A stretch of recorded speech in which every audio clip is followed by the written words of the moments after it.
Keep bike ramps and residential bike paths under 8% slope to keep them safe and comfortable for most riders. For design, aim for a slope between 2% and 5% when space allows, because that range balances effort and drainage while meeting practical comfort for cyclists and pedestrians. Measure slope as rise over run and express it as a percentage by dividing vertical change by horizontal distance and multiplying by 100. Where the site forces steeper grades, break long runs into shorter segments with level or near-level landings every 10 to 15 feet to allow recovery and reduce speed. These landings also help manage drainage and provide locations for benches. Use a smooth, firm surface such as compacted aggregate or concrete with a light broom finish to provide predictable traction in wet conditions.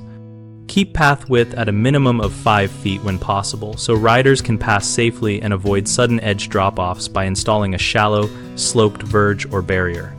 If a segment must exceed 8%, add handrails, textured warning strips at transitions, and short switchbacks to reduce direct steepness and control descent speed.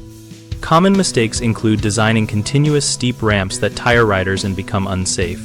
Fix this by introducing level landings and breaking the grade into shorter segments. Another issue is using overly rough or loose surfacing that increases rolling resistance and the risk of falls.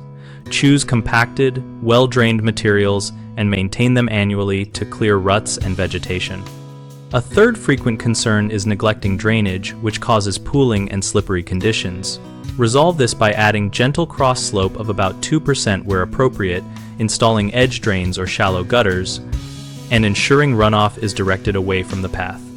We run bighomeprojects.com to help homeowners find local contractors and to help contractors find new work related to projects like bike ramps and residential paths. We also host a community discussion area where homeowners and professionals share design tips, material choices, and real-world experiences.